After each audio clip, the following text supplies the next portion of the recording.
They were raising a chimpanzee as their child, and then the unthinkable happened. This is the disturbing case of Travis the chimp.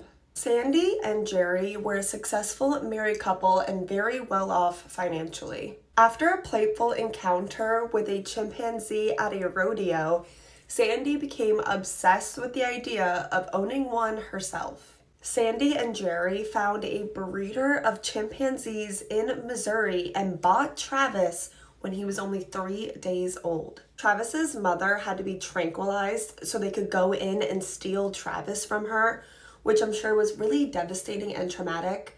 Chimpanzees are actually our closest relative, and we share about 98% of the same DNA. Sandy and Jerry bought Travis for $50,000 and weren't even legally required to have a permit to keep him as a pet. They actually didn't even see Travis as a pet.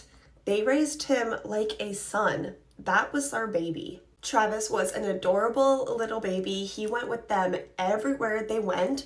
He was also a really smart little chimp. He learned how to ride a bike, mow the lawn, and even drive a car. By all accounts, Travis fit in quite nicely with the human society he was being raised in. Travis loved to watch TV. He loved watching sports. He ate candy and ice cream and drank wine with his dad nearly every night. Travis even went to restaurants with Sandy and Jerry. Travis was a local celebrity in this town. Everyone knew Travis and loved him. As Travis got older and stronger, he began to act out more and cause more issues. But it was always overlooked because Travis was always so playful and lovable. They never thought he would actually hurt someone. Jerry got really sick and had to be hospitalized, and he told his wife if anything ever happened to him to put Travis in a sanctuary because he was too much for her to handle alone. Jerry unfortunately did end up passing away, and his wife Sandy did end up finding a chimp sanctuary in Florida. She wrote them a really loving letter asking if they had space for Travis. She included family photos and a donation check. She signed the letter, sealed it, stamped it, but she actually never ended up sending that letter. I think in Sandy's mind, she knew that keeping Travis was wrong, but in her heart, she couldn't let go. After losing her husband, Sandy became depressed and detached. Travis was really all she had left. And Sandy wasn't the only one affected by Jerry's death. It left Travis extremely depressed. Chimpanzees are really complex emotional creatures. Travis was smart, but he couldn't understand why his best buddy, the guy that he drank wine with and cheered watching baseball with, was here one day and gone the next. Travis was actually so depressed that a local doctor gave him Xanax. And then on February 16th, 2009, the life of Travis the chimp took a dark turn. That day, Travis was agitated and not listening to anything Sandy said.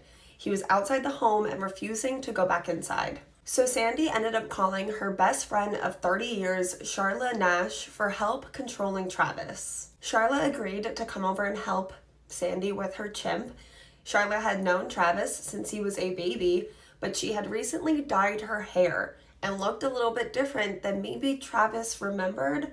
So when Sharla got to the home and exited the car with one of Travis's favorite toys, he charged her and began to attack her. Travis was 13 years old at this point and over 240 pounds and believed to have the strength of 5 adult men.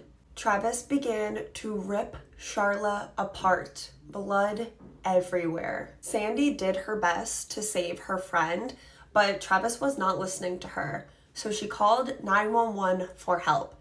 I'm gonna put in a clip of that 911 call. It is so scary. You can hear Travis in the background. Where's your emergency? This is Sandy. 241 Rock River Road. What's the Send problem? the police. Send the police. What's the problem there? The chimp killed my friend. What's the problem with your friend? Oh, please. What's the problem with your friend? I need to know. Send the police up with a gun. With a gun.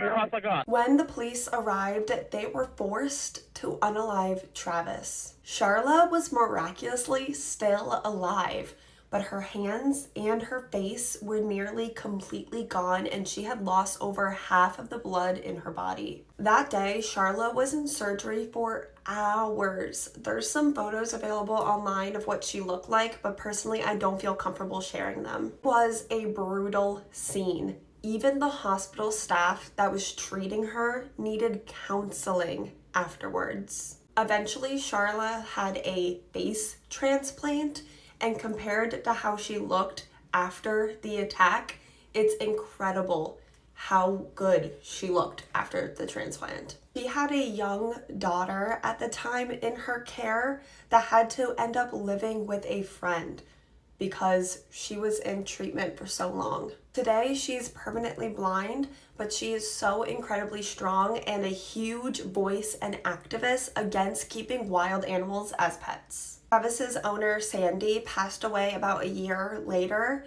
and her estate awarded Charla over $4 million in damages. I feel so terrible for Charla, but I honestly also feel really bad for Travis as well, because he should have never been kept as a pet in the first place. I wanted to share this case today to bring awareness to how dangerous, irresponsible, and honestly cruel keeping wild animals as pets is. I know there's a lot of people on this app specifically that share their exotic pets. I'm not coming for any individual, I'm just saying personally I think it's wrong. If you do feel differently, let me know in the comments. Let me know your thoughts on this entire case if you'd want to see similar stories in the future. If you watched the end of this video, thank you so much. Let me know in the comments that you saw this. I love you guys so much, and I'll see you guys tomorrow with another video.